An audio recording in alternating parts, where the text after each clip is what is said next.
I get emotional, when I talk about the Holocaust.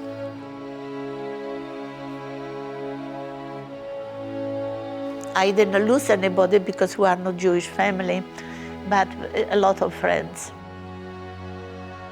I remember we had a friend of my parents who was a director of the big bank in Paris.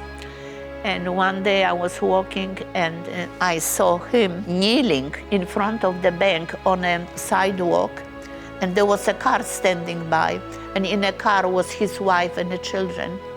And he was on his knee begging Gestapo not to shoot his family in front of him, right there in front of the bank, to take him, do whatever he wants with him, but save his children. And that proud man on a knee, I never forget this. It was awful.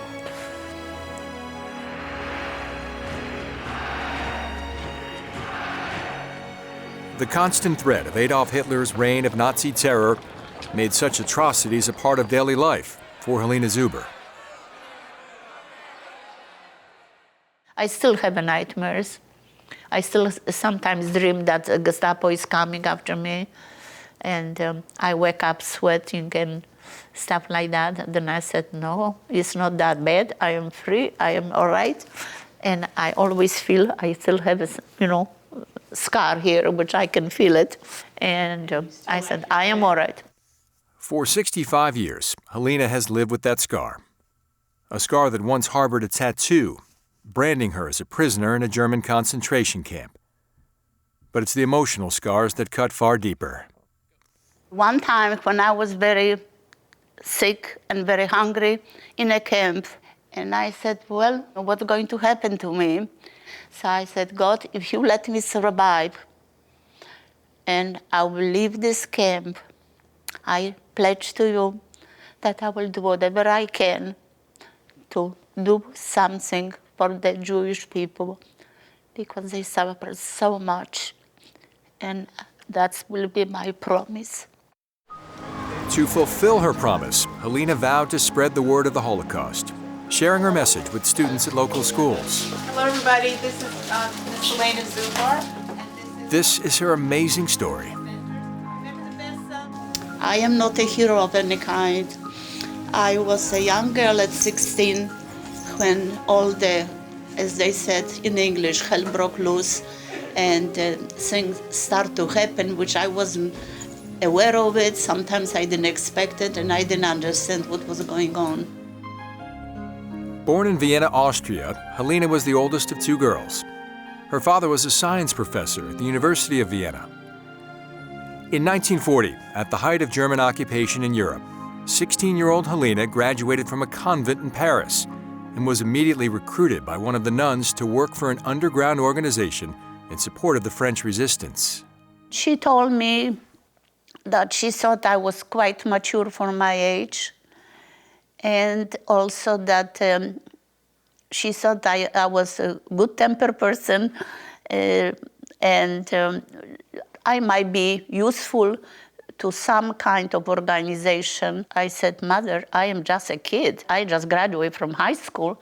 I was doubtful that they could use me, but we know how oppressive this government is, and living under constant fear of being, prosecuted or even displaced by the Hitler. So I said, okay. And so that was the beginning, very next day of my career in a secret organization. Her first assignment was to observe and report on the mighty German armies stridently marching through the streets of downtown Paris.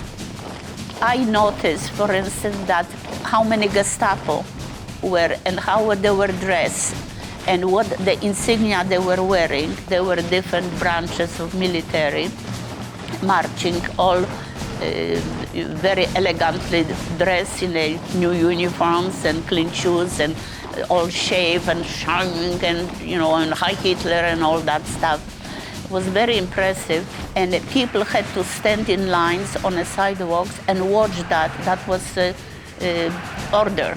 So you had no choices.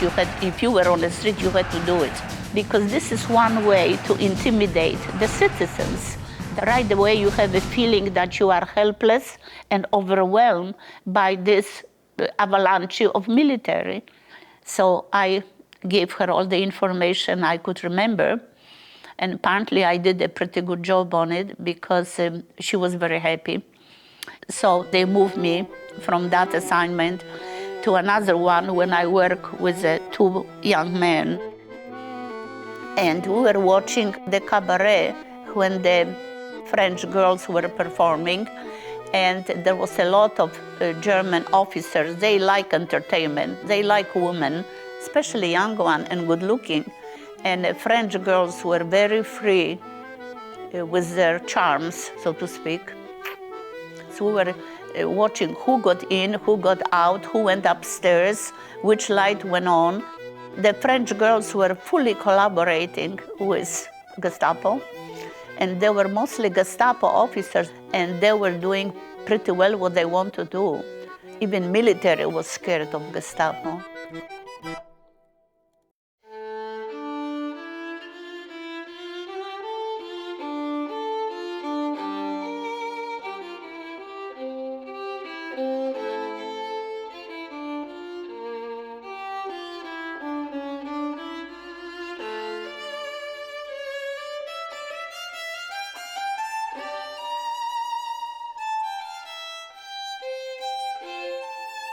Later on, I was transferred again, and my mission was to help Jewish children, to spirit them away from the halfway house, from the safe houses, to the people who were going to smuggle them out of the country. And that took place in a park. I was young, and I was wearing nursing uniform, and then suddenly these three little kids came out, and they were yelling my name in French, Helen, Helen, and they were running to me like they knew me. So that was my signal that I am to receive them. So I got up from the bench where I was sitting, and I put my arms out, and I said to them, hello, and I hugged them. But they were holding my hands like it was not tomorrow. My mission was to bring the children to that place, and somebody will pick them up from there. And that was the end, and I never see them again.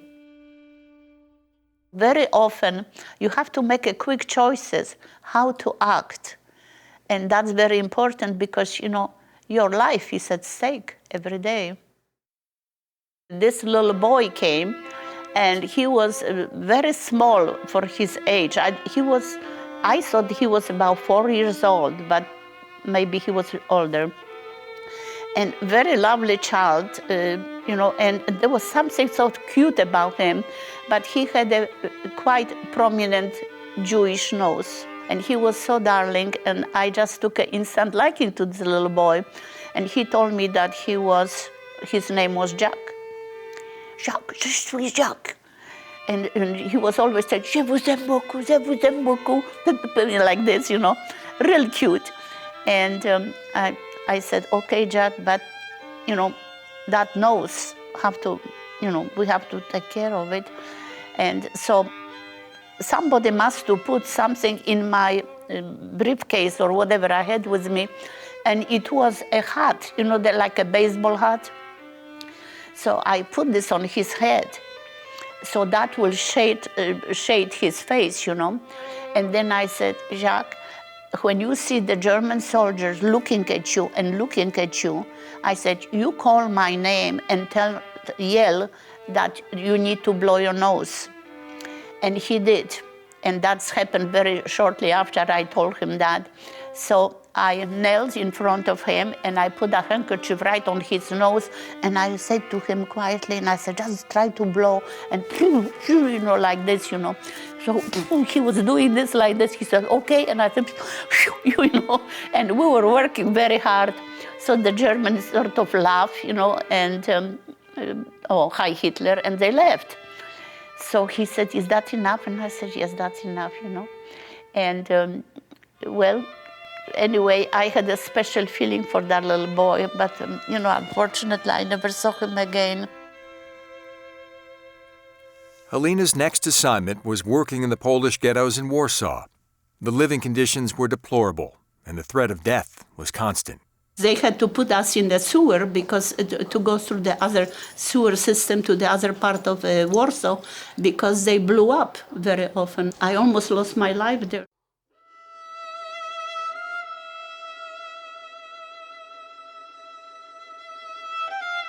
The first time it was very benign. They just ask you, they even call you Fräulein, and they ask you if you were a schoolgirl or what you're doing and stuff like that in general. So you just, they were shooting this question at me. There were two of them, and I just was making funny faces, pretending I don't understand. So one said to the other, let her go, she's not very bright. I said, thank you, Lord, a little prayer right there.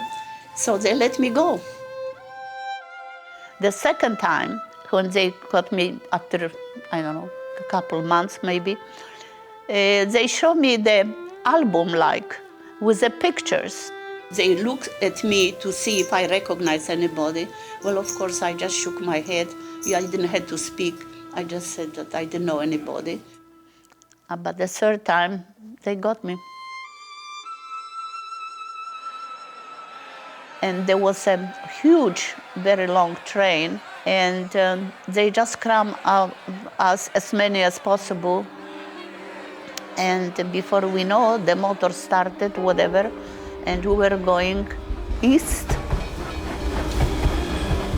The first thing came to my mind is how will I notify my parents that they took me? Because when you go for interrogation, you never know if you return home or go to the jail or whatever.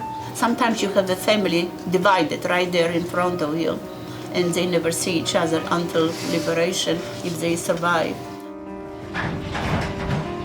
You were praying that you won't contract anything because you were squashed like sardines in this cattle train, and you couldn't see anything. And we were in that train in Germany for either 2 days and 2 nights. People who had no food, no water, nothing. And so many of us, and some people were sick. A woman went in labor. All kinds of, somebody had a heart attack, anxiety attack, hysterical attack, name it, and they had it. We couldn't do anything about that.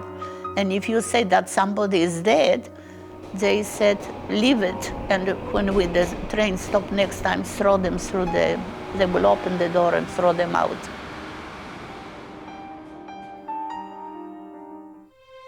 Helena was transported to 3 different camps. The last was Oberlangen, where she spent 2.5 years of hardship and starvation. When we came to this camp, this is the first time we had a doctor checking us out. And this doctor, in particular, asked in German if you had any infectious disease and stuff like that. If you pretend you don't understand, you don't answer, then he will ask you if you are in a good health, and that was enough. So you said, jawohl. That's mean yes.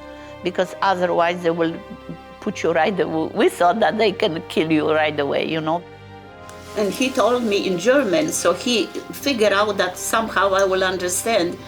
He said, you are young and healthy. If you want to survive, volunteer for any kind of details outside the camp. So you will spend minimum time among the other people, and you will understand after a few days why I am giving you this advice. So I said, should I listen to him? Or was he giving me just a quick way to be exterminated? And I decided I will try because I had nothing to lose, really. In April in 1945, we were on a detail harvesting that peat moss, and suddenly the German soldiers who were guarding us, there was a small group, like about 5 people, And they told us to get schnell to the camp right away. And they came and the guards locked us up, so we couldn't leave the barracks. We had no idea what was going on. We had a kind of noise and shooting and everything, but we had no idea what was going on. And then suddenly there was a terrific crash and the lights went out. One of the girls said, well, there is something going on and I don't care about what you do, but I am breaking the glass, even if they kill me now, but I'm breaking the glass and I'm going to see what's going on. British forces, along with the 1st Canadian Army, had come to liberate them at Oberlangen. And we saw something very unusual. There was a big monster. We had no idea what it was. That was a tank. And that cover flipped like this. And we could see the hand with a crucifix and a stole of the priest wear, in a purple. So that's mean clergy of some kind. So people start to, since we were open the door, start to go out and just to see what's going on. And they were shouting something, but we couldn't understand what they were shouting. And he said, you are free. The Germans are gone. Electricity is out, but they will repair it rightly. And you are free. We stood there like a dumb bunnies and we couldn't understand what's mean being free because we were afraid. We had no idea where we were. We didn't know which day of the week was or anything. Probably the day afterwards, when I was sitting trying to figure out what to do with myself, I couldn't go any place, had no money, no clothing, no shoes, nothing. And I said, well, my gosh, what's going to happen to us? And this soldier came by and he said, if there is anything you would like, tell me, maybe I can get this for you. And I said, you know what, when we were still not free, I was dreaming about loaf, those little loaves of bread, so I could have one for myself and I don't need to share with anybody. And I said, that's selfish, but that's what I was dreaming about. And he said, well, we will see what we can do about that. And he walked away. He came back later with a big sack, and there were several little loaves of bread, which he requisitioned at the German bakery, and he brought this, and he gave it me one, and he said, this is just for you. And I couldn't eat it, I started crying. I was so moved.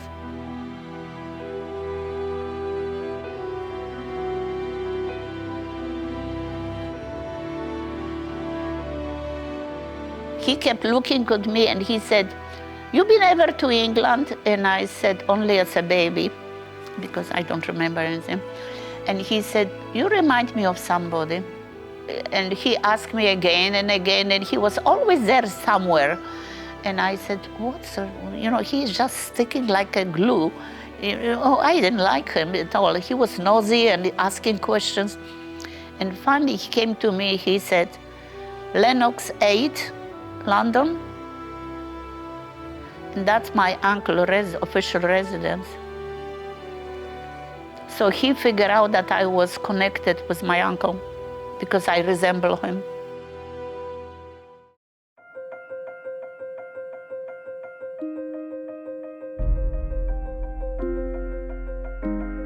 Next day, there was a big commotion in a camp, and somebody said that Field Marshal Montgomery is coming.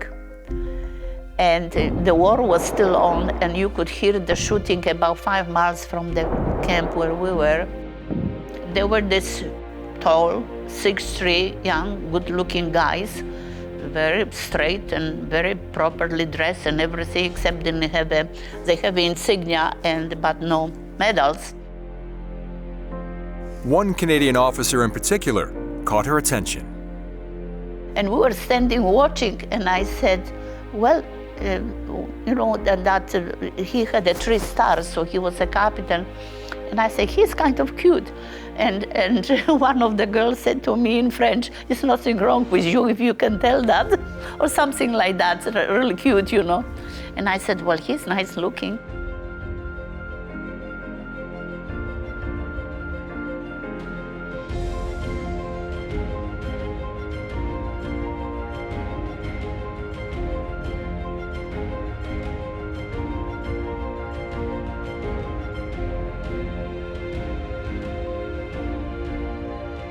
actually, I saw my death certificate.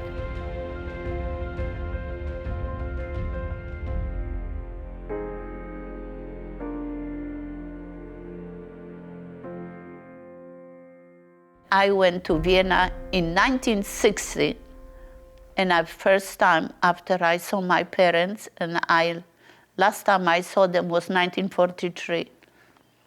So I was living in Detroit, I was married already, and my mother didn't recognize me. That was a heartbreaking, because my hair is different color, and I changed physically. I was wounded and I had a lot of scar on me and a number on my right here. It was very lovely reunion, but my mother couldn't believe it, that how I look and how I change, because she remembered me happy-go-lucky young girl.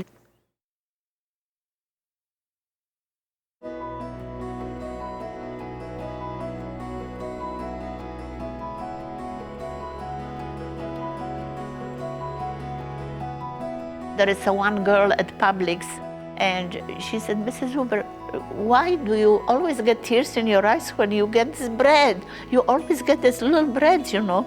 So I had to tell her the story. So now she said she looked at the bread in a different way. Yeah. I survived. I don't know why, really. I don't feel that I am a very exceptional person. It's just I was at the right place at the right time.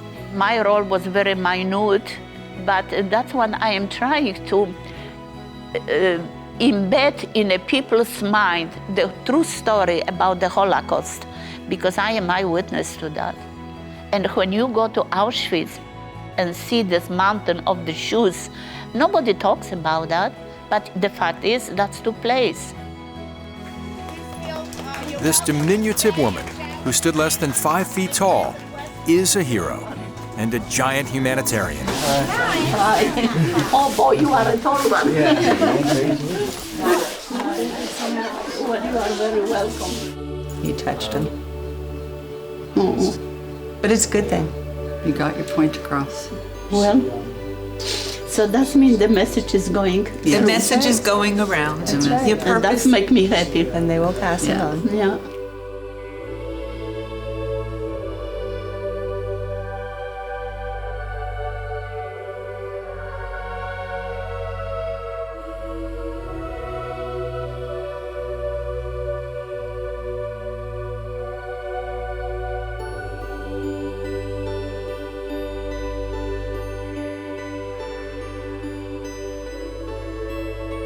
My pastor, he said, if you had a choice to change your life, would you change anything at all on your past? And I look at her and said, not a thing. I paid the price, but I'm very happy.